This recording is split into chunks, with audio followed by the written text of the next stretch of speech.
Kembali kami ajak Anda untuk mendalami dialog kita bersama dengan ketiga narsum masing-masing paslon. Tapi saya mau kembali ke Bang Nara. Ini kan tadi Bang Habib sudah mengatakan bahwa hasil sudah ada. Terus bagaimana Bang Nara? Apa yang bisa dilakukan? Saya kasih contoh nih, ibaratnya ya, kalau dalam bahasa Islam itu kiasnya, ya, ibaratnya begini. Kemarin tahun 2022 itu ada lomba renang ya di Budapest. Ada namanya Justin Rees, senegara ya, ini orang Amerika, dengan namanya Hunter Armstrong. Oke. Justin Rees itu sebenarnya itu juara satu, maksudnya menyentuh finish. Tapi dibatalkan, karena apa? Dianggap curang, karena sebagian badannya itu tidak ada di udara. Renang itu kalau pas nyentuh finish itu harus di udara sebagian, nggak boleh nyelam. Oke. Lalu Armstrong dianggap menang, karena apa? Dia meskipun nomor 2, dia sempurna, badannya kelihatan separuh, nah, itu dianggap curang. Tapi ini sekarang teknologi. Setelah diteliti dengan kamera, dengan teknologi, dengan keker, oh ternyata sebagiannya 1 cm badannya di atas air, lalu dia dibatalin. Sepak bola gajah, contoh lain. Nggak perlu lagi soal angka berapa golnya, kalau ketahuan itu diatur, nah di situ ada perkara di situ. Pemilu juga sama, kayak gitu. Boleh saja menang secara angka, ya, oleh KPU diumumkan. Tapi kalau ada perkara, itu harus diusut.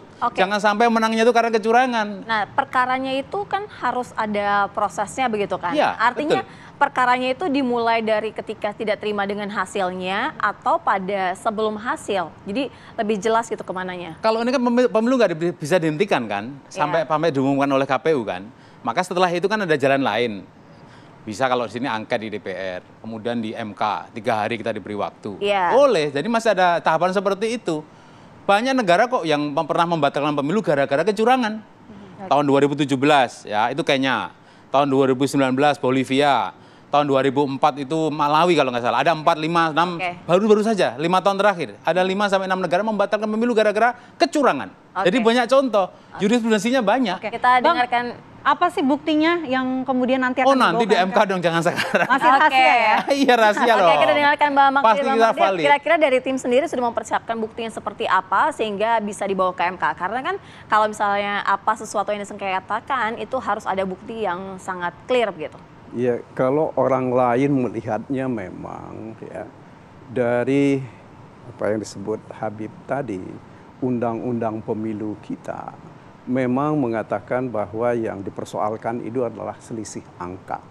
Selisih angka. Nah, sementara kalau kita kembali ke Undang-Undang Dasar, ini adalah perselisihan pemilu, hasil pemilu.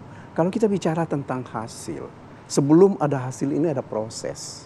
Nah, dalam proses ini ada kejahatan atau tidak? Kejahatan pemilu itu, ya, ini kan sesuatu yang seperti Nara tadi bilang, ini yang sudah digugat di mana-mana. Saya mau ambil satu contoh yang agak mudah dan ringan. Itu ketika 2016 di Austria, ya, pemilu itu dibatalkan karena ada perbedaan waktu di dalam memeriksa hasil. Semula disepakati pukul 9, tetapi itu dilakukan pukul 13.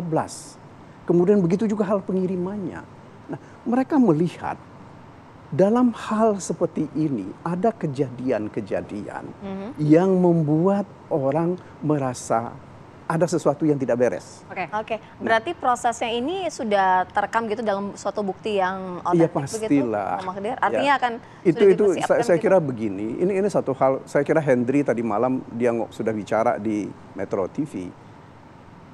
Paslon 3 itu akan meminta salah satu di antaranya adalah supaya ada diskualifikasi. Ya.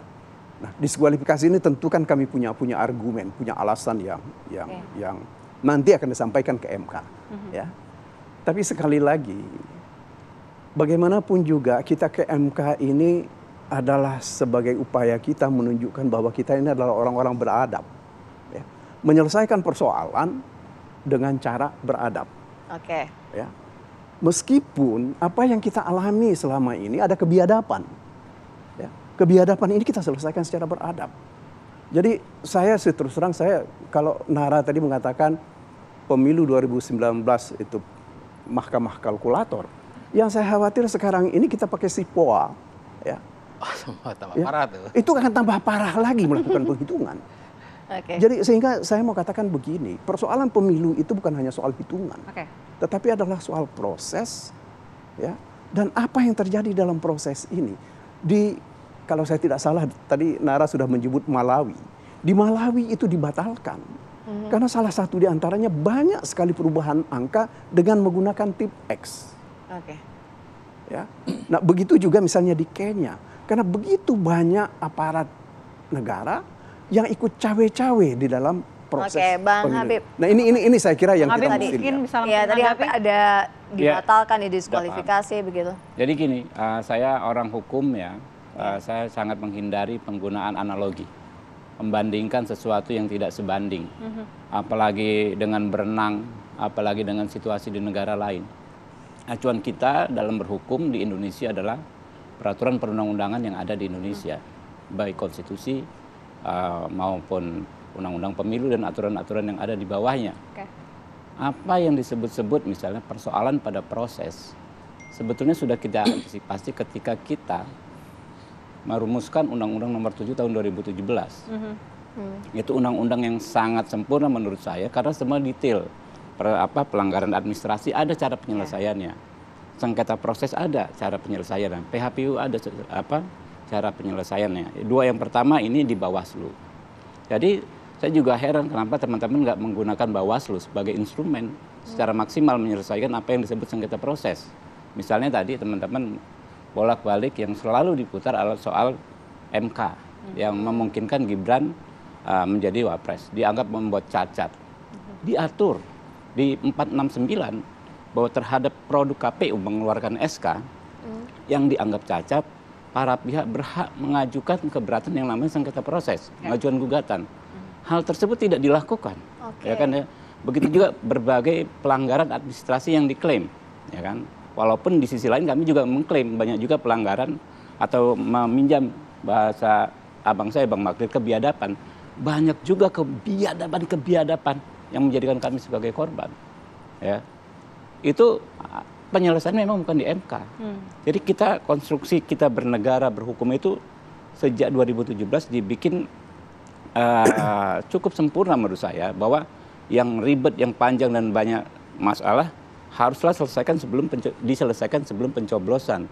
Sehingga ketika pencoblosan yang dipersoalkan ini memang soal hasil. Iya. Karena itulah MK menegaskan dalam putusannya, ya ini dicek nih, apakah sudah pernah dibuktikan dalam proses di Bawaslu atau belum perkara-perkara yang didalilkan. Oke. Kalau dulu kan soal DPT, DPK sudah pernah dipersoalkan belum? Belum. Kemudian apalagi persoalan macam-macam. Kalau kita kan ada sirekap dulu situng. Baik. Oke. Dipersoalkan. Baik. Sudah pernah dipersoalkan atau belum? Oke. Ya kan ya. Nah, inilah makanya ketika MK ya memang hasil yang hasil yang dipersoalkan. Oke. Nah, itu. Nanti Jadi kita bahas ya, Bang ya. kita mengecek ya. Oke.